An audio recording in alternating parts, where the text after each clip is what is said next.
విషయాలు వేరే వాళ్ళు వినే పరిస్థితి వస్తుంది. అంటే మీరు కూడా ఒక స్ఫూర్తిదాయకంగా తయారు కావాలి. 10 మందికి మీరు స్ఫూర్తి ఇచ్చే పరిస్థితి రావాలి. ఇవి కానీ మనం చేయగలిగితే మన రాష్ట్రంలో అనేక లాభాలు వస్తాయి. ఈరోజు పర్యాటకులు రావాలి, మోసం చేస్తే రారు, లేకుంటే లా అండ్ ఆర్డర్ లేకపోతే రారు, పరిశుభ్రంగా లేకపోతే రారు. ఇవి రావాలంటే మనకే కాకుండా మన పిల్లల భవిష్యత్తు బాగుండాలంటే ఇలాంటి వాతావరణాన్ని మనం తయారు చేసుకోవాల్సిన అవసరం ఉంది.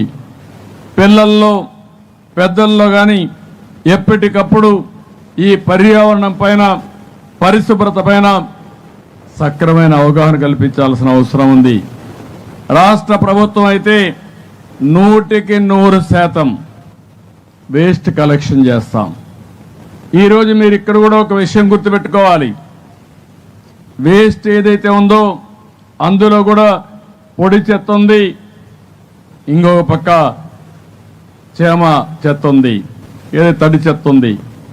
ఈ రెండు కూడా సెగ్రిగేట్ చేస్తారు కొన్ని దేశాలు. ఎక్కడికక్కడ అన్ని కూడా సెగ్రిగేట్ చేసి ఆ సెగ్రిగేషన్లో కానీ అప్పచెప్తే చాలా వరకు ప్రాసెస్ ఈజీ అయ్యే పరిస్థితి వస్తుంది. దీనికి స్పష్టమైన కార్యక్రమం RFID పెడుతున్నాం, అవసరమైతే QR కోడ్ పెడతాం.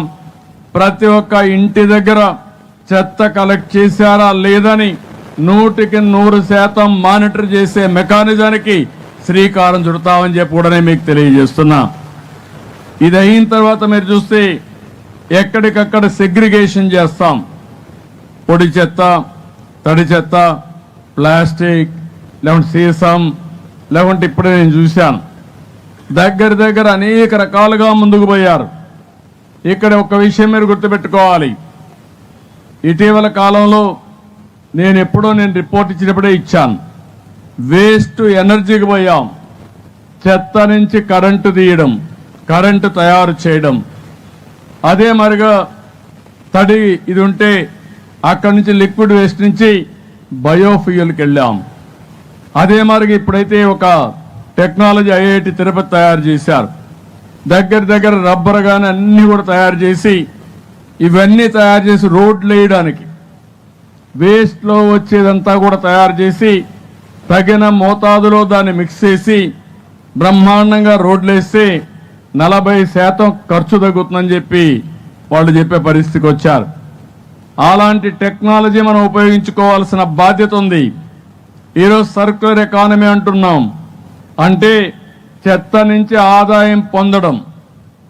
చెత్త కాదు, చెత్తకు కూడా విలువ ఉంది. ఆ చెత్త నుంచి కరెంటు తయారు చేయొచ్చు, బయోఫ్యూయల్ తయారు చేయొచ్చు, కాంపోస్ట్ ఎరువులు తయారు చేయొచ్చు, రోడ్డుకు కావాల్సిన మెటీరియల్ తయారు చేయొచ్చు. అనేక లాభాలున్నాయి. ఇంకో పక్కన మళ్ళీ దాన్ని రీసైక్లింగ్లో ప్లాస్టిక్ అంతా కూడా మళ్ళీ ఇది చేసి మళ్ళా ప్లాస్టిక్ బ్యాగులు కూడా తయారు చేసుకునే పరిస్థితి ఉంది. ఏది కూడా వేస్ట్ కాదు. వేస్ట్ అనుకుంటే మనం వేస్ట్ అయిపోతాం, అంటే మన ఆరోగ్యాలు పోతాయి. దీన్ని కరెక్ట్గా చేయగలిగితే ఏదైనా సరే మనకు మెరుగైన ఫలితాలు వస్తాయి. ఇది నాకు నచ్చిన పని, మనసు పెట్టి పనిచేస్తా. రాష్ట్రంలో ఉండే 5 కోట్ల మంది కూడా ముందుకొస్తే మనం అనుకున్నది జయప్రదం అవుతుందని చెప్పి మరొక్కసారి మీ అందరికీ విజ్ఞప్తి చేస్తున్నాను. ఇంకో పక్కన 100% scientific treatment, solid waste management చేస్తాం. దీనికి కూడా డేట్ పెట్టుకున్నాం. దీనికి మీరు చూస్తే 2025 అక్టోబర్ లోపల దీన్ని పూర్తి చేస్తాం. ఓసారి శ్రద్ధ ఉండాలి. తెలుగుదేశం పార్టీ ఇంతకుముందు అధికారం 2014-19 ఉన్నప్పుడు స్వచ్ఛ ఆంధ్రప్రదేశ్కి ఒక వారం పెట్టి పెద్ద ఎత్తున కార్యక్రమాలు చేసేవారు నెలవారీగా, ప్రతి నెల. దానివల్ల చాలా ఫలితాలు వచ్చాయి. కానీ ఇటీవల కాలంలో మీరు చూస్తే పట్టణ ప్రాంతాల్లో 85 లక్షల మెట్రిక్ టన్నులు చెత్త పేరకపోయింది. నేను మచిలీపట్నం వెళ్ళాను.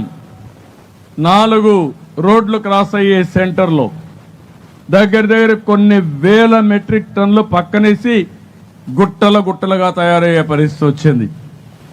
వర్షం పడితే అదంతా మగ్గిపోయి ఆ వాసన ఆ ప్రాంతంలో ఉండే వాళ్ళ ఇళ్ళకి ఎంత భయంకరంగా వస్తుందో, అంటువ్యాధులు వస్తాయో మనం ఆలోచించుకోవాలి.